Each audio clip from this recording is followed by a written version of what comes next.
जय हिंद। राम एकेडमी के online classes में मैं आप सबका स्वागत करता हूं। आशा करता हूं आप लोग अच्छे होंगे और अपनी स्टडीज़ बहुत अच्छे से कर रहे होंगे। दोस्तों, आज के इस वीडियो क्लास में, पॉलिटी के इस क्लास में हम लोग देखने वाले हैं एक बहुत ही महत्वपूर्ण टॉपिक को, जो है भारत का प्रधानमंत्री। ठीक है। अब देखो, ये ना प्रधानमंत्री जो टॉपिक है बहुत ही इंपॉर्टेंट है और साथ ही साथ आपके नॉलेज के लिए, मतलब अपार्ट फ्रॉम एग्जाम्स में तो क्वेश्चंस यहाँ से आते ही आते हैं, आपके नॉलेज के लिए भी बहुत ज़्यादा इंपॉर्टेंट होता है ये वाला पद। ठीक है, तो चलो शुरू करते हैं। मेरा नाम है भास्कर प्रसाद और इस वीडियो के माध्यम से आज मैं अपना व्हाट्सएप नंबर यहाँ पे शेयर कर रहा हूँ। व्हाट्सएप नंबर शेयर करने का एक ही पर्पस है यहाँ पर, कि जो भी लेक्चर्स मेरे द्वारा प्रोवाइड किए जा रहे हैं आज तक, आज 24 अप्रैल को लगभग टोटल 17 या 16 वीडियोज़ मेरे अपलोड हो चुके हैं, जो धीरे धीरे आपको ऐप के माध्यम से प्रोवाइड किए करवाए जाएंगे। और जहाँ तक ऐप में भी 13 वीडियोज़ अपलोड हो चुके हैं। ठीक है। अब देखो, क्या होता है कि जैसा कि ऑनलाइन क्लास में ये वन वे एक्सप्लेन प्लेटफॉर्म हो जाता है, कि मैं वीडियोस बना रहा हूँ, आप लोगों को कोई डाउट हो या कोई पार्टिकुलर कोई कॉन्सेप्ट समझ में नहीं आ रहा हो एक्सप्लेन करने के बावजूद, या फिर कोई एडिशनल क्वेश्चन हो रिलेटेड टू द टॉपिक। ठीक है। तो इन सब चीज़ों को देखते हुए मैं मेरे मन में ये आया कि अगर आप लोग चाहें, जहाँ पे आपको डाउट हो या कोई फीडबैक या सजेशन देना हो, तो आप मुझे यहाँ पर बता सकते हैं। मैं कोशिश करूँगा कि अगले वीडियो में उन चीज़ों को क्लियर कर दूँ। ठीक है। या अगर ज़रूरत पड़े तो मैं एक सप्लीमेंट्री वीडियो उसी टॉपिक पर ले आऊँगा। ठीक है। अब जैसे धीरे धीरे काफ़ी चीज़ें इंप्रूव हो रही हैं, अब ऑब्जेक्टिव भी आपको दिए जा रहे हैं लेक्चर के लास्ट में। ठीक है। तो ऐसे ही आपके मन में भी हो, जो भी फीडबैक हो, सजेशन हो। ठीक है, ताकि आपको ज़्यादा से ज़्यादा लाभ प्राप्त हो सके, इसके लिए आप मुझे यहाँ पर सजेशन भी दे सकते हैं। इसके अलावा कोई टॉपिक हो, ठीक है ना, आपको किसी विशेष टॉपिक के ऊपर वीडियो चाहिए तो भी आप मुझे यहाँ पे बता सकते हैं। मैं कोशिश करूँगा सूर्या सर, राम सर से कंसल्ट करने के बाद कि उन टॉपिक पे आपके लिए वीडियोस लेके आया जाए। चलिए, अब हम देख लेते हैं भारत के प्रधानमंत्रियों को ट्रिक से कैसे याद रखना है, इनको कैसे लंबे समय तक याद रख सकते हो आप। ठीक है, तो इसी क्रम में आपको याद रखना है जैसा कि यहाँ पे लिखा हुआ है। ठीक है, तो एक वाक्य है यहाँ पर, इसको आप याद कर लो तो ज़्यादा अच्छा है। जग लगे इमचाई, रवि चना देगा मुझे। ठीक है, इन दो लाइन से क्या करना है, अपने को पूरे के पूरे 14 प्रधानमंत्री याद रखने हैं। ठीक है ना, कोई कोई लोग 2 बार भी बने हैं तो वो भी इसमें कवर हो जाएगा। ठीक है, तो चलिए शुरू करते हैं।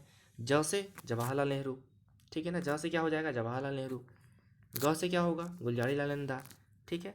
ल से लाल बहादुर शास्त्री। फिर गौ की मात्रा से अगेन गुलजारी लाल नंदा। ठीक है।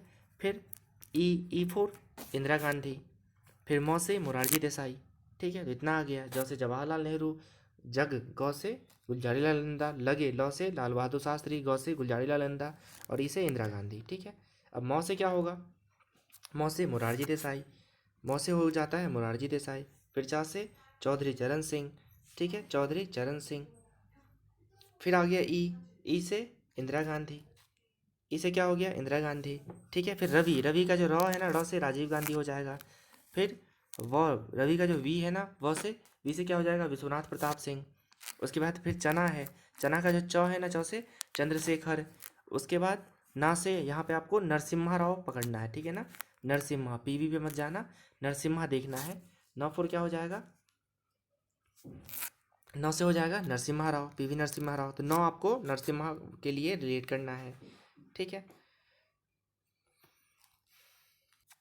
अब देखिए, जो चना का ना है ना, जैसे आपने नरसिम्हा किया है, इसमें आ की मात्रा भी है। ठीक है ना, चना, न और आ की मात्रा, ये जो आ की मात्रा है ना, इससे अटल जी को याद रख लेना है, अटल बिहारी वाजपेयी। ठीक है।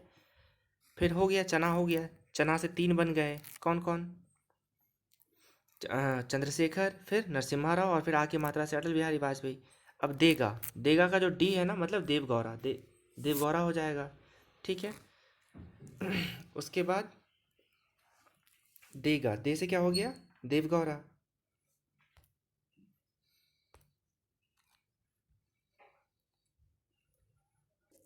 अब देगा का जो ग है ना, ग, ग से क्या याद रखोगे, गौ, गुजराल। ठीक है ना, दे से देवगौरा हो गया, और जो गा है ना, गा से गुजराल, गा से गुजराल याद रख लेना है। ठीक है। अब यहाँ पर जो गा में आ की मात्रा है ना, ये आ की मात्रा, आ की मात्रा से फिर से अटल बिहारी वाजपेयी जी को याद रख लेना है। ठीक है। इसके पहले भी हमने चना का जो आ की मात्रा था, इससे हमने अटल जी को याद किया था। तो आ की मात्रा देगा में जो है ना, ग में आ की मात्रा, उससे अटल जी। ठीक है। फिर ये मुँह, मुँह से मनमोहन सिंह हो गए, मौ से क्या हो गए, मनमोहन सिंह। झ का कोई मतलब नहीं है, झ का कोई मतलब नहीं है। तो इस प्रकार से आपको याद रख लेना है, इस प्रकार से आपको क्या करना है, सभी को याद रख लेना है। जग लगे इमचाई रवि चना देगा मुझे, जग लगे इमचाई रवि चना देगा मुझे, इसको ऐसे ही याद रख लेना है, ठीक है। और सबसे लास्ट में मोदी जी हैं, आपको पता ही है, तो मोदी जी तो याद रहेंगे रहेंगे, तो कोई टेंशन है नहीं। तो चलिए शुरू कर लेते हैं प्रधानमंत्री के बारे में कुछ बेसिक बातें। बेसिक बातें में सबसे पहले आपको याद रख लेना है, जो प्रधानमंत्री का पद है ये बहुत हद तक सिमिलर है ब्रिटेन के प्रधानमंत्री से, ठीक है ना। ब्रिटेन के प्रधानमंत्री से संबंधित है, मतलब उनके सदृश है, उनके जैसा है, ठीक है। अब भारत में जो प्रधानमंत्री होते हैं ये हेड ऑफ गवर्नमेंट होते हैं। भारत में प्रधानमंत्री क्या होते हैं, हेड ऑफ गवर्नमेंट होते हैं। अगर हम इसकी तुलना करें अमेरिका के संविधान से, यूएसए के संविधान से, तो वहाँ के जो राष्ट्रपति होते हैं, यूएसए के प्रेसिडेंट होते हैं, ये दोनों होते हैं, ये हेड ऑफ गवर्नमेंट भी होते हैं और साथ ही साथ हेड ऑफ स्टेट भी होते हैं, हेड ऑफ स्टेट होते हैं, ठीक है। ये जो हेड ऑफ स्टेट है इसका कंपैरिजन आप भारत के राष्ट्रपति से कर सकते हैं। जितनी भी चीज़ें होती हैं पूरे देश में उस किसके नाम से किए जाते हैं, राष्ट्रपति के नाम से किए जाते हैं। ये होता है हेड ऑफ स्टेट, मतलब जो संवैधानिक प्रमुख हैं, पूरे देश के जो प्रधान हैं उसको बोलते हैं हेड ऑफ स्टेट, ठीक है। तो बात कर लेते हैं प्रधानमंत्री क्या होते हैं, ये हेड ऑफ गवर्नमेंट होते हैं, ठीक है ना। हेड ऑफ गवर्नमेंट होते हैं, हेड ऑफ स्टेट नहीं होते। हेड ऑफ स्टेट भारत में कौन होता है, भारत में होते हैं राष्ट्रपति जी। अब आगे बात कर लेते हैं, जो प्रधानमंत्री का जो पोजीशन होता है ना, ये अत्यधिक ताकतवर होता है इंडिया में, ठीक है ना, बहुत ही ज़्यादा पावरफुल होता है, ठीक है। बहुत सारे स्कॉलर्स के स्टेटमेंट है, कोई कहता है कि जो प्रधानमंत्री है ये सूरज है, और जो बाकी के मंत्री हैं वो कौन है, ये इनके प्लैनेट्स हैं, ये इनके जो ग्रह होता है ये है, ठीक है। तो कुल मिला के भारत में जो प्रधानमंत्री का पद है ये बहुत ही ज़्यादा पावरफुल है, ठीक है। जो राष्ट्रपति होते हैं वो तो सिर्फ नाममात्र के प्रमुख होते हैं, लेकिन जो वास्तविक शक्ति का उपभोग कौन करते हैं, वो है प्रधानमंत्री। इनके पद का महत्व आप इस बात से लगा सकते हैं कि भारत और ब्रिटेन में, इंडिया और ब्रिटेन में जो सरकार है इसको बोलते हैं प्राइम मिनिस्टेरियन सिस्टम। क्या बोलते हैं इसको, प्राइम मिनिस्टेरियन सिस्टम, ठीक है। तो इसको बोला जाता है प्राइम मिनिस्टेरियम सिस्टम, ठीक है, ये बोलते हैं इसको। जबकि हम बात करें यूएसए में, तो यूएसए में की जो सरकार है उसको क्या बोलते हैं, यूएसए की सरकार को बोलते हैं प्रेसिडेंशियल सिस्टम, इसको बोलते हैं प्रेसिडेंशियल सिस्टम, ठीक है। तो आप इस बात से इसको जान सकते हो कि ये कितना ज़्यादा महत्वपूर्ण है, ठीक है। प्रेसिडेंशियल सिस्टम का मतलब होता है कि ऑल इन ऑल कौन है, प्रेसिडेंट है। जबकि प्राइम मिनिस्टेरियन सिस्टम का मतलब होता है कि जो सर्वे सर्वा है सरकार का वो कौन है, वो प्रधानमंत्री है। अब बात करते हैं प्रधानमंत्री की नियुक्ति होता है या निर्वाचन, ठीक है। देखो दोनों अलग अलग चीज़ें हैं। निर्वाचन का मतलब होता है जो डायरेक्ट चुने जाते हैं, ठीक है ना, जो डायरेक्ट चुने जाते हैं। और नियुक्ति का मतलब प्रधानमंत्री की नियुक्ति होती है, ठीक है ना, निर्वाचन नहीं होता। ऑलवेज रिमेंबर कि इनकी क्या होती है, नियुक्ति होती है, निर्वाचन नहीं होता, ठीक है ना, निर्वाचन नहीं होता, क्या होता है, नियुक्ति होता है। अब बात करते हैं किसको नियुक्त कर सकते हैं, ठीक है। तो ये चाहे तो लोकसभा के हो सकते हैं, चाहे तो ये लोकसभा के सदस्य हो सकते हैं और राज्यसभा के सदस्य हो सकते हैं, ठीक है। ये लोकसभा या राज्यसभा कहीं के भी सदस्य हो सकते हैं, मतलब कुल मिला के इसको क्या होना चाहिए, मेंबर ऑफ पार्लियामेंट होना चाहिए, ठीक है। अब बात कर लेते हैं, क्या कोई लोकसभा और राज्यसभा का बाहर का व्यक्ति प्रधानमंत्री बन सकता है क्या, बिल्कुल बन सकता है, ठीक है। लेकिन उसको क्या करना पड़ेगा, 6 माह के भीतर, ठीक है ना, विद इन 6 मंथ किसी भी हाउस की सदस्यता प्राप्त करनी होगी, ठीक है ना। 6 महीने के भीतर क्या करनी पड़ेगी, किसी भी हाउस की सदस्यता प्राप्त करनी पड़ेगी।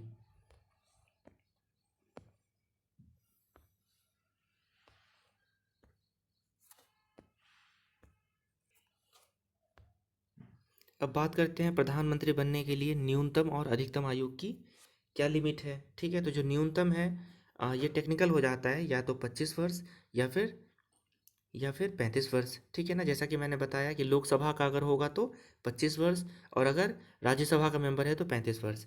लेकिन अगर आपसे एक लाइन में पूछ ले कि प्रधानमंत्री की जो न्यूनतम आयु होती है, एलिजिबिलिटी होती है प्रधानमंत्री बनने की, वो कितनी है, तो आंसर शुड बी 25 ईयर्स, ठीक है ना। कितना होना चाहिए, 25 वर्ष। अब देखो 25 और 35 में कम कौन है, 25 और 35 में कब, 25 ही तो कम है, ठीक है ना। तो न्यूनतम अगर पूछे तो 25 से लगाना है, तो कभी नहीं पूछता ऑप्शन में 35, ठीक है ना। अगर ऑप्शन में हो भी तो आप 25 ही लगाना, जब तक क्लियर कट ना लिखा हो कि राज्यसभा और लोकसभा, तो आपको 25 लगाना है। न्यूनतम आयु कितना है? 25। अधिकतम आयु की बात करें तो नो लिमिट, अधिकतम आयु नो लिमिट, कुछ नहीं कहा गया है इसके बारे में, ठीक है ना, कुछ भी नहीं कहा गया है। एक और ज़रूरी बात, प्रधानमंत्री पद के बारे में अपने संविधान में ऐसा कुछ कहा नहीं गया है। इनका जो शपथ ग्रहण होता है ये एक लोकसभा के बहुमत प्राप्त दल के नेता के रूप में इनका शपथ होता है, ठीक है ना। लोकसभा के बहुमत प्राप्त दल के नेता के रूप में क्या होता है? इनका शपथ होता है, ठीक है। लेकिन यहाँ पे थोड़ा सा कंफ्यूज नहीं होना है। आपने अभी अभी पढ़ा कि लोकसभा और राज्यसभा दोनों के सदस्य हो सकते हैं। सामान्यतः यहीं से आते हैं, लोकसभा से ही, बट राज्यसभा से आ सकते हैं, जैसे कि इंदिरा गांधी और मनमोहन सिंह, ठीक है ना। इंदिरा गांधी और मनमोहन सिंह ये दोनों ही ऐसे व्यक्ति, ऐसे प्रधानमंत्री हुए भारत के जो लोकसभा से बिलोंग नहीं करते थे, ठीक है ना, कि राज्यसभा से बिलोंग करते थे। बहुमत प्राप्त दल का मतलब क्या होता है? बहुमत प्राप्त का मतलब होता है उनके पास बहुमत हो, मेजोरिटी हो। अब मान के चलो कि मतलब कितना होना चाहिए? आधे से अधिक होना चाहिए, ठीक है। तो इनका ये फॉर्मूला है, आप समझ सकते हो इसको, ठीक है। 100 डिवाइडेड बाई 2+1, ठीक है ना, मतलब 51% होना चाहिए। 51% क्या होना चाहिए इनके पास? मेजोरिटी होनी चाहिए, ठीक है, मतलब मोर देन हाफ, हाफ से अधिक होना चाहिए। एक और इम्पोर्टेंट क्वेश्चन देखते हैं कि जो प्रधानमंत्री होते हैं ये कितनी बार बन सकते हैं, ठीक है। जो भारत के प्रधानमंत्री हैं ये री इलेक्ट होकर कितनी बार बन सकते हैं, ठीक है। तो इसका भी आंसर है नो लिमिट, ऐसा कुछ भी नहीं कहा गया है, ठीक है। ना तो प्रधानमंत्री के बारे में और ना ही राष्ट्रपति के बारे में, इन लोगों के बारे में अधिकतम सीमा तय नहीं की गई है, ठीक है ना। ये जितनी बार चाहे उतनी बार बन सकते हैं, बस उनको बहुमत प्राप्त होना चाहिए। बात करें शपथ की, तो इनको शपथ दिलवाते हैं कौन? राष्ट्रपति। इनको शपथ दिलवाते हैं भारत के राष्ट्रपति महोदय, ठीक है। और ये अपना त्यागपत्र किनको सौंपता है? भारत के राष्ट्रपति को ही सौंपते हैं ये, ठीक है। अगर बात करें हम कार्यकाल की, इनका जो टेन्योर होता है, कार्यकाल होता है, तो ये सामान्यतः 5 वर्षीय होता है, ठीक है ना, सामान्यतः 5 वर्षीय होता है। मेरे प्रीवियस लेक्चर में आपने देखा होगा कि जो मंत्री लोग होते हैं वो राष्ट्रपति के प्रसाद पर्यंत अपना पद धारण करते हैं, ठीक है। देखो, प्रसाद पर्यंत का ये बिल्कुल भी मतलब नहीं है कि राष्ट्रपति जब चाहे उसको हटा सकता है, ठीक है। अगर वो जो दल है वो माइनॉरिटी में आ गई, ठीक है, या नहीं तो फिर कोई जो होता है क्या बोलते हैं, अविश्वास प्रस्ताव पारित हो गया, ठीक है ना, इन्हीं कंडीशन में राष्ट्रपति ऐसा कर सकते हैं। क्योंकि जो मंत्री होते हैं, लोकसभा सदस्य होते हैं, ठीक है, वो क्या करते हैं? व्यक्तिगत रूप से राष्ट्रपति के प्रति उत्तरदायी होते हैं। तो राष्ट्रपति चाहे तो उनको हटा सकता है, लेकिन कोई वैलिड ग्राउंड होना चाहिए, ठीक है। तो त्यागपत्र कौन को देंगे? ये राष्ट्रपति को। कार्यकाल के बारे में ऐसा कुछ कहा नहीं गया है, लेकिन सिंपली ये 5 साल होता है, ठीक है ना, अगर सब कुछ सही रहा तो। अब देखो, 2 आर्टिकल आपको यहाँ पर याद रख लेना है। एक अनुच्छेद होता है 74, 74, और दूसरा आर्टिकल 75, ठीक है ना। 74 और 75 बहुत इंपॉर्टेंट है, प्रधानमंत्री से संबंधित है। तो जो 74 है ना, इसमें है मंत्रिपरिषद। क्या है इसमें? मंत्रिपरिषद, ठीक है। और जो 75 है ना, अगर आपसे पूछ ले प्रधानमंत्री का वर्णन कहाँ है, तो आपको 74 पे मत जाना, ठीक है। हालांकि दोनों ही संबंधित है, बट आप 75 लगाना। 75 में क्या है? प्रधानमंत्री का उल्लेख। तो ये कुछ बेसिक बातें थी, ठीक है ना। एक बात और याद रख लेना कि जो हमारा संसद होता है और जो संसद का पावर होता है, इसका वास्तविक प्रमुख कौन होता है? इसका वास्तविक प्रमुख होता है प्रधानमंत्री, ठीक है ना। और संवैधानिक प्रमुख कौन होता है, या नामात्र का प्रमुख कौन होता है? तो ये होते हैं राष्ट्रपति, ठीक है। तो ऐसे इसको याद रख लेना।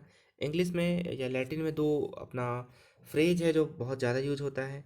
एक होता है द ज्योर करके, और एक होता है डी फैक्टे, ये द फैक्टे बोलते हैं इसको, डी फैक्टो बोलते हैं, ठीक है। तो जब भी बात करें डी ज्योरे अगर पूछे कहीं पर, तो इसका मतलब होता है कि कानून के अनुसार संविधान का प्रमुख, या सॉरी, देश का प्रमुख कौन है? तो राष्ट्रपति, इसको बोलते हैं द ज्योर, ठीक है ना। और डी फैक्टो किसको बोलते हैं? प्रधानमंत्री को। कि वास्तव में कौन प्रमुख होते हैं? तो प्रधानमंत्री। तो चलिए फटाफट देख लेते हैं भारत के प्रधानमंत्री को, ठीक है, एक नज़र में फटाफट देख लेते हैं। देखो, जो मोदी जी हैं हमारे, ये 14th इन पर्सन बात करें व्यक्तिगत रूप से, तो ये भारत के 14वें क्या हैं? प्रधानमंत्री हैं, ठीक है। कौन कौन लोग रहे हैं प्रधानमंत्री, आप फटाफट देख सकते हैं। इनमें से कुछ लोग 2 2 बार रहे हैं, जैसे आप देख सकते हो गुलजारी लाल नंदा है ना, इंदिरा गांधी, तो इन लोग दो दो बार रह चुके हैं, ठीक है। तो इन पर्सन बात करेंगे तो 14वें नंबर के कौन है, मोदी जी, जो 2014 में बने थे। तो फटाफट देख लीजिए, ये है जवाहरलाल नेहरू, भारत के प्रथम प्रधानमंत्री। नंबर 2 गुलजारी लाल नंदा, फिर आते हैं लाल बहादुर शास्त्री जी, उसके बाद फिर से आ गए थे गुलजारी लाल नंदा, फिर इंदिरा गांधी, फिर मोरारजी देसाई, ये चरण सिंह, चौधरी चरण सिंह, ठीक है। फिर से आती है दूसरी बार सेकेंड टर्म में इंदिरा गांधी, फिर राजीव गांधी आते हैं, ठीक है। फिर विश्वनाथ प्रताप सिंह, उसके बाद चंद्रशेखर आ गए, फिर पीवी नरसिम्हा राव, फिर अटल जी आ जाते हैं, फिर ये एच डी देवगौड़ा हैं, ठीक है। उसके बाद ये इंदर कुमार गुजराल है, फिर अटल जी आते हैं, अटल बिहारी वाजपेयी जी, फिर मनमोहन सिंह जी, और सबसे लास्ट में मोदी जी, जो अभी भी प्रधानमंत्री के पद पर बने हुए हैं, ठीक है। अब हम फटाफट देख लेते हैं इनका कार्यकाल, ठीक है। सबसे पहले जो प्रधानमंत्री हमारे थे जवाहरलाल नेहरू जी, काफ़ी लंबा कार्यकाल था इनका, 1947 से 1964 तक। फिर आते हैं गुलजारी लाल नंदा, ठीक है ना, ये एक्टिंग थे, मतलब कार्यवाहक थे, ये कुछ ही समय के लिए बने थे, मई से जून तक, लगभग एक महीने के लिए। फिर आते हैं लाल बहादुर शास्त्री जी, ठीक है, ये हमारे बहुत ही अच्छे प्रधानमंत्री हुए थे लाल बहादुर शास्त्री जी। ताशकंद समझौता इन्हीं का देन था, और एकमात्र ऐसे प्रधानमंत्री हैं जिनकी डेथ हो गई थी इंडिया से बाहर, ठीक है ना। तो एक मूवी भी आई है द ताशकंद फाइल करके, आप लोग इसको देख सकते हो, द ताशकंद फाइल्स करके, ठीक है ना। इनकी मिस्टीरियस डेथ हो गई थी, तो पूछते हैं कि ऐसा कौन सा प्रधानमंत्री है जिनकी मृत्यु भारत के बाहर हो गई थी, तो हमारे प्रधानमंत्री थे लाल बहादुर शास्त्री जी, ठीक है, तो ये हैं। उसके बाद नेक्स्ट, इनका कार्यकाल कब से 2 साल तक था, 64 से 66 तक, ठीक है ना। एक और बात याद रख लेना, जो हमारा चाइना के साथ युद्ध हुआ था, sorry sorry extremely sorry, Pakistan के साथ जो युद्ध हुआ था, उसके उस समय यही थे कौन, लाल बहादुर शास्त्री जी, ठीक है ना। पाकिस्तान के साथ जो युद्ध हुआ था हमारा कारगिल, तो पाकिस्तान के युद्ध के समय लाल बहादुर शास्त्री जी थे, ठीक है। उसके बाद अगले प्रधानमंत्री कौन है, गुलजारी लाल नंदा, इनका कार्यकाल देख सकते हो, ये भी कार्यवाहक था, ठीक है ना। ये भी कुछ ही दिन के लिए बने थे, कुछ ही दिन, आप देख सकते हो 11 जनवरी से 24 जनवरी तक के लिए ये मात्र बने थे, ठीक है। उसके बाद देखिए इंदिरा गांधी, फिर कौन आ जाती हैं, फिर आ जाती हैं इंदिरा गांधी। इंदिरा गांधी का जो पहला कार्यकाल था कुछ ही समय का था, कुछ ही साल का, मतलब एक साल का, लगभग 1966 से 1977 तक। नेक्स्ट इंदिरा गांधी जी का कार्यकाल था 1966 से 1977 तक, ठीक है, 1977 तक, ठीक है। और यहाँ पर आते हैं नेक्स्ट प्रधानमंत्री मोरारजी देसाई। मोरारजी देसाई पहले ऐसे प्रधानमंत्री थे जो एक नॉन कांग्रेस दल को लीड कर रहे थे, ठीक है ना। तो अभी तक, मतलब 1977 तक लगातार कांग्रेस की ही सरकार रही है। उसके बाद कौन आते हैं, मोरारजी देसाई, ठीक है ना, जनता पार्टी वाले, और पहली बार गैर कांग्रेसी सरकार बनती है भारत में। कब की बात है, 1977 में, ठीक है, 1977 से 79 तक ये रहे। उसके बाद कौन आते हैं, चौधरी चरण सिंह आते हैं, ये भी कुछ ही समय के लिए थे चौधरी चरण सिंह, 1979 से 80 तक, ठीक है ना, 79 से 80 तक। उसके बाद इंदिरा गांधी दोबारा आती हैं, दोबारा आती है इंदिरा गांधी, ठीक है ना, और लगभग 4-5 साल ये रूल करती हैं, 1980 से 84 तक। फिर आते हैं राजीव गांधी, इनकी हत्या हो जाती है, ठीक है।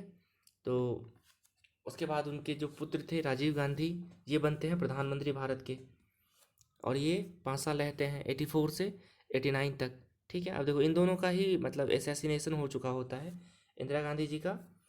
इनके बॉडीगार्ड्स थे दो, सतवंत सिंह और बेअंत सिंह। ऑपरेशन ब्लू स्टार का नाम आपने सुना होगा, ठीक है। ऑपरेशन ब्लू स्टार में क्या हो गया था कि जो तख्त है, अकाल तख्त बोलते हैं, जो स्वर्ण मंदिर है उसके अंदर है वो, ठीक है, तो उसको क्षति पहुंच गई थी। तो इनके जो सिख बॉडीगार्ड थे, इन्होंने इसका असैसिनेशन कर दिया था। उसके बाद राजीव गांधी का भी असैसिनेशन हो जाता है, ये पेराम्बूर में होता है, याद रख लेना, पेराम्बूर, या इसको श्री पेराम्बूर बोलते हैं, ठीक है। ये कहाँ पर है, तमिलनाडु में है। और एक टेररिस्ट आउटफिट था उस समय जिसका नाम था LTTE, ठीक है ना, लिबरलाइजेशन फॉर तमिल टाइगर इलम बोलते थे। ये एक श्रीलंका बेस्ड टेररिस्ट आउटफिट था, आतंकवादी संगठन था, और जो इसके हेड थे उनका नाम था प्रभाकरन, उसको खैर उसको भी मार दिया गया है STF के द्वारा। तो ये दो हमारे प्रधानमंत्री थे जिनका असैसिनेशन हो गया है, हत्या हो गया है। आगे देखते हैं, नेक्स्ट हमारे बनते हैं विश्वनाथ प्रताप सिंह। ये कब से कब तक, लगभग एक साल तक थे, 89 से 90 तक। फिर आते हैं चंद्रशेखर, ये भी एक साल तक थे, 90 से 91 तक। फिर आते हैं PV नरसिम्हा राव। फिर कौन आते हैं, PV नरसिम्हा राव, ये कब से कब तक थे, 91 से 96। ये फुल टर्म इन्होंने कंप्लीट किया 5 साल का। फिर इसके बाद आते हैं अटल जी, अटल बिहारी वाजपेयी, ठीक है ना। ये अटल बिहारी वाजपेयी की बहुत कम दिन की सरकार थी, लगभग 11 दिन की सरकार थी, ठीक है। और फिर उसके बाद ये दोबारा भी आएंगे, बट जो पहली बार सरकार बनी थी बहुत ही कम समय के लिए बनी थी इनकी, ठीक है ना। इनका जो है जो कोलिशन था, इनका जो गठबंधन था, उन लोगों ने चीट कर लिया था, अपना समर्थन वापस ले लिया था, तो लगभग 11 दिन की सरकार ही बन पाई थी इनकी। नेक्स्ट एच डी देवगौड़ा बनते हैं, अगले प्रधानमंत्री कौन बनते हैं, एच डी देवगौड़ा। ये भी कुछ समय के लिए ही रहते हैं बस, ठीक है ना, 96 से 97। फिर आईजी गुजराल इंद्र कुमार गुजराल आ जाते हैं, ठीक है ना, आईजी बोलते हैं इनको, इंद्र कुमार गुजराल आ जाते हैं ये 97 से 98 तक, ठीक है। फिर आते हैं दोबारा अटल जी, ठीक है ना, दोबारा आते हैं अटल जी, बट इस बार भी ये ज़्यादा लंबे समय तक रह नहीं पाते हैं, ठीक है। तो अटल जी 98 से 99 तक लगभग साल भर के लिए रहते हैं। अब देखो, फिर दोबारा आएंगे, यहाँ पर फुल मेजोरिटी के साथ आते हैं अटल जी, ठीक है, और पूरे लगभग 5 साल ये शासन करते हैं, ठीक है। तो अटल जी 1999 से 2000 तक भारत के फुल टर्म प्रधानमंत्री रहे। फिर आते हैं मनमोहन सिंह जी, ठीक है, ये भी 2 टर्म इनका था, ठीक है ना। मनमोहन सिंह जी 2004 से लेके 2014 तक लगातार 10 साल तक भारत के प्रधानमंत्री रहे थे, ठीक है। फिर आते हैं नरेंद्र मोदी जी, नरेंद्र मोदी जी पहली बार प्रधानमंत्री बने थे 2014 में, और दूसरी बार प्रधानमंत्री बने 2019 में, और अभी भी हमारे देश के प्रधानमंत्री नरेंद्र दामोदर दास मोदी जी हैं। तो चलिए शुरू करते हैं काफ़ी डिटेल से प्रधानमंत्री के बारे में अब देखना आप, ठीक है। अब देखिए, भारतीय राज्य व्यवस्था में सर्वाधिक महत्वपूर्ण पद प्रधानमंत्री का होता है, मैं आपको पहले भी बता चुका हूँ। औपचारिक दृष्टि से राज्य का प्रधान कौन होता है, राष्ट्रपति, किंतु वास्तविक शक्ति किसके हाथ में होती है, प्रधानमंत्री के हाथ में होती है, ठीक है। उसके बाद जो ये कौन है, सरकार का प्रधान होता है, ठीक है ना। मैंने आपको पहले भी बताया था कि HOG हेड ऑफ गवर्नमेंट कौन होते हैं, प्रधानमंत्री होते हैं, और हेड ऑफ स्टेट होते हैं कौन, राष्ट्रपति, लेकिन वो भी नाम मात्र के, औपचारिक रूप से ही, ठीक है। तो टेक्निकली स्पीकिंग राष्ट्रपति भारत का संवैधानिक, यहाँ पे संवैधानिक होना था, संवैधानिक प्रमुख है, जबकि प्रधानमंत्री क्या है, वास्तविक प्रमुख है, ठीक है। आगे देखते हैं नियुक्ति, आपको मैं बता चुका हूँ ब्रीफली, फिर भी देख लो। नियुक्ति में क्या है, प्रधानमंत्री की नियुक्ति राष्ट्रपति करेंगे, ठीक है ना, आर्टिकल 75 का 1, तथा उनके सलाह पर अन्य मंत्रियों की नियुक्ति करेंगे कौन, राष्ट्रपति, ठीक है। अब बात करते हैं जो प्रधानमंत्री है, इनकी तुलना अन्य मंत्रियों के तुलना में कहाँ पर इस खुद को पाते हैं प्रधानमंत्री, ये देख लेते हैं, ठीक है। तो हम सब जान चुके हैं अब तक कि सबसे महत्वपूर्ण पद कौन सा है, सबसे महत्वपूर्ण पद है प्रधानमंत्री का, ठीक है। तो अब आप एक एक करके सब कुछ देखते चलो कि इसका कैसे है, अन्य मंत्रियों की तुलना में इनका स्पेशल प्लेस कैसे है, ठीक है। तो यहाँ पर कहा गया है कि प्रधानमंत्री की नियुक्ति राष्ट्रपति करेगा, और राष्ट्रपति अन्य मंत्रियों की नियुक्ति प्रधानमंत्री की सलाह पर करेगा, तथा अनुच्छेद 75(2) में कहा गया है कि मंत्री राष्ट्रपति के प्रसाद पर्यंत अपने पद को धारण करेंगे, ठीक है। अब देखिए, पहली बात, प्रधानमंत्री की नियुक्ति हो गई, ठीक है ना। अब इन्हीं के सलाह पर बाकी मंत्रियों की नियुक्ति होगी, ठीक है। तो सीधी सी बात है, प्रधानमंत्री जिसको चाहेंगे उसको मंत्री बनवा देंगे। दूसरी बात, जो मंत्री लोग होते हैं ना, ये राष्ट्रपति के प्रसाद पर्यंत अपना पद धारण कर सकते हैं। मतलब अगर प्रधानमंत्री ने राष्ट्रपति को सलाह दे दिया कि आप किसी पार्टिकुलर व्यक्ति को हटा दो, ठीक है ना, मंत्री पद से, तो राष्ट्रपति कर देंगे, क्योंकि वो बाध्य है। चलो आगे देखते हैं 75 के ए में, यहाँ पर जो है ना, मतलब प्रसाद पर्यंत बार बार है, आता है कि राष्ट्रपति के प्रसाद पर्यंत, तो यहाँ पे ये क्लियर किया गया है कि इस संबंध में राष्ट्रपति के पास कोई डिस्क्रिशनरी पावर नहीं है, डिस्क्रिशनरी मतलब विवेकाधिकार शक्ति नहीं होता, ठीक है ना। प्रधानमंत्री जिन भी व्यक्ति की सूची राष्ट्रपति को सौंपता है, राष्ट्रपति उन्हीं को मंत्री के रूप में नियुक्त करना होगा, ठीक है ना। तो इस दृष्टि से भारत का जो प्रधानमंत्री है ना, शेष मंत्रियों से काफ़ी पावरफुल हो जाता है, ठीक है। आगे देखते हैं 75(2) में क्या कहा गया है, इसमें कहा गया है कि मंत्री राष्ट्रपति के प्रसाद पर्यंत अपना पद धारण करेंगे, ठीक है ना। इस संबंध में यह ध्यान रखना जरूरी है कि राष्ट्रपति के प्रसाद का वास्तविक अर्थ क्या है, प्रधानमंत्री का प्रसाद, ठीक है, क्योंकि राष्ट्रपति को प्रधानमंत्री की सलाह माननी ही होगी, उन्हीं की सलाह पर कार्य करना होगा, ठीक है। तो कहने को तो हम बोलते हैं राष्ट्रपति के प्रसाद पर्यंत, बट प्रैक्टिकली ये कहने को राष्ट्रपति को कहते हैं, लेकिन प्रैक्टिकली प्रधानमंत्री के प्रसाद पर्यंत ये होते हैं, ठीक है। चलो आगे देखते हैं। अब देखो, प्रधानमंत्री अपनी इच्छा से किसी भी संसद सदस्य को क्या बना सकता है, मंत्री बना सकता है, ठीक है।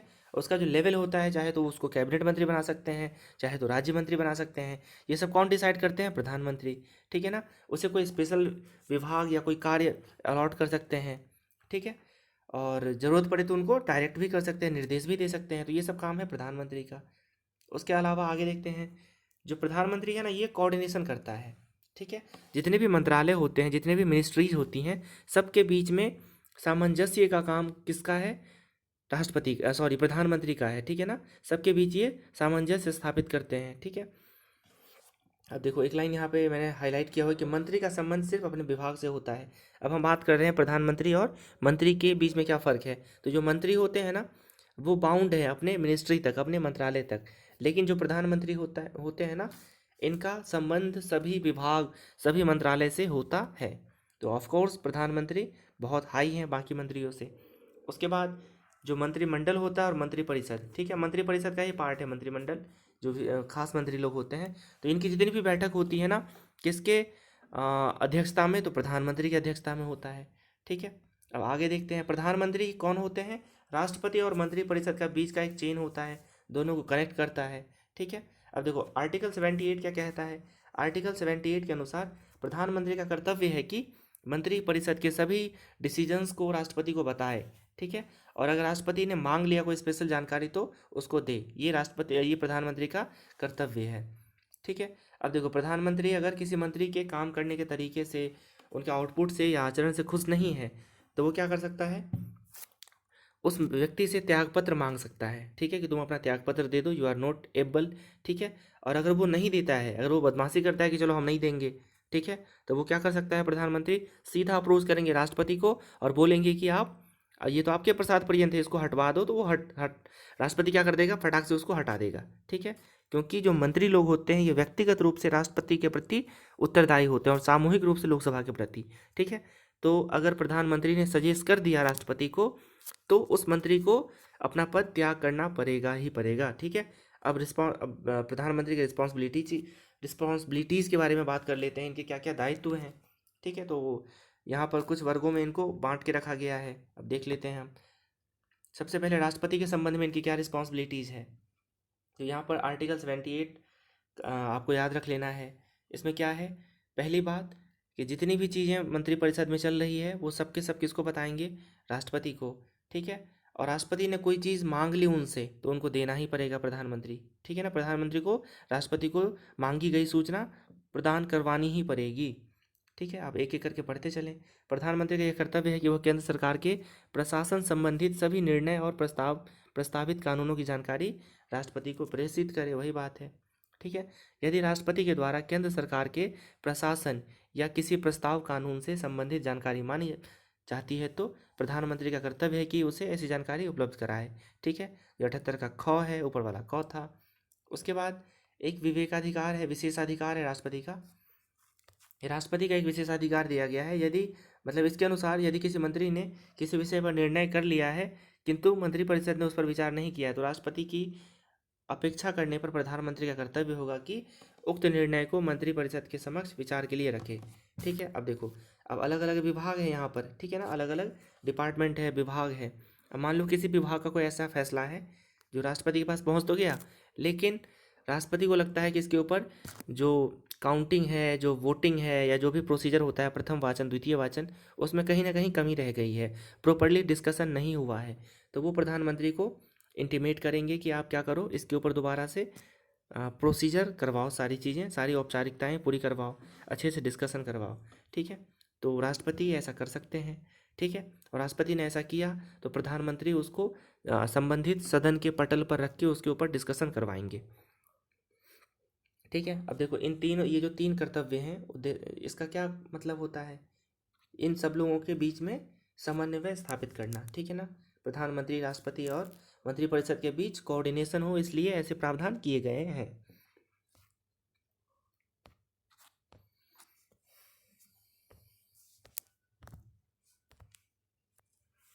अब देखिए, जो और भी बड़े बड़े पदाधिकारी अधिकारी होते हैं भारत सरकार के, जैसे कि अटॉर्नी जनरल, जैसे कि सीएजी, ठीक है ना, जैसे कि यूपीएससी के चेयरमैन और सदस्य, ठीक है ना, जैसे कि इलेक्शन कमिश्नर, जैसे कि फाइनेंस कमिश्नर के जो फाइनेंस कमिश्नर होते हैं और जो बाकी के मेंबर होते हैं, इन लोगों की नियुक्ति कौन करते हैं? राष्ट्रपति करते हैं।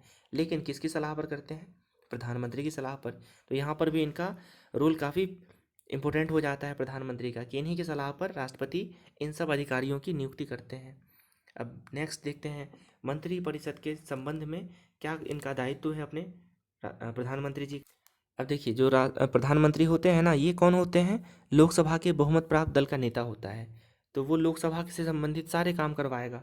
ठीक है, अब देखो कौन कौन से काम है। वह राष्ट्रपति को संसद के जो जो सत्र होते हैं उसको आरंभ करने और उसको ख़त्म करने के लिए सलाह देता है, और राष्ट्रपति को करना पड़ेगा। ठीक है ना। तो सत्र का आहूत और सत्रावसान ये दोनों ही कौन करवाते हैं? ये दोनों ही करवाते हैं कौन? प्रधानमंत्री। किसके द्वारा? राष्ट्रपति के द्वारा। उसके बाद लोकसभा विघटन करने का जो निर्णय होता है, ठीक है, तो ये कौन करवाते हैं? ये भी प्रधानमंत्री करवाते हैं। ठीक है, अब मान लो कि 5 साल पूरे हो गए हैं तो ऑफिशियली इनको अप्रोच करना होता है राष्ट्रपति को कि आप लोकसभा को विघटित कर दीजिए, या किसी के खिलाफ नो कॉन्फिडेंस मोशन पास हो गया है, अविश्वास प्रस्ताव पास हो गया है, तो भी ऑफिशियली प्रधानमंत्री ही बोलेंगे राष्ट्रपति को कि आप प्रॉपरली एक्शन लीजिए। ठीक है, उसके बाद वह स्वयं को या किसी मंत्री को संसदीय कार्य का प्रभार देकर सुनिश्चित करता है कि लोकसभा और राज्यसभा के प्रशासनिक कार्यों में कोई समस्या उत्पन्न ना हो। ठीक है, तो जो एडमिनिस्ट्रेटिव वर्क होता है, मतलब खुद का काम वो किसी को दे भी सकते हैं। ठीक है, उसके बाद वह संसद के समक्ष सरकार की नीतियाँ प्रस्तावित करता है। ठीक है, अब देखो क्या होता है, मान लो कोई अपोजिशन का व्यक्ति है, उन्होंने कोई क्वेश्चन रेज किया। ठीक है, तो this is the first and foremost duty of प्रधानमंत्री कि उसको आंसर करे प्रॉपरली। ठीक है, तो संसद सरकार की पॉलिसीज़ क्या है, सरकार का स्टैंड क्या है, ये सब इन सब के ऊपर कौन कौन बोलते हैं? इन सब के ऊपर प्रधानमंत्री ही बोलते हैं। ठीक है ना। अगर विपक्ष कोई क्वेश्चन पूछता भी है तो वह यही अपेक्षा करता है कि उसका जवाब प्रधानमंत्री स्वयं दे। अब अदर काम देख लेते हैं, अन्य पावर क्या क्या है इनके। ठीक है, तो पहली बात, ये नीति आयोग का कौन होते हैं? चेयरमैन होते हैं। पहले योजना आयोग था, आजकल क्या चलता है? NITI Aayog. National institution for transforming India, इसका फुल फॉर्म क्या होता है? National institution for transforming India. चलो मैं इसके बारे में और अच्छे से आपको बता देता हूँ। तो नीति आयोग को देख लेते हैं, हिंदी में इसको बोलते हैं राष्ट्रीय भारत परिवर्तन संस्थान, मतलब national institute for transforming India.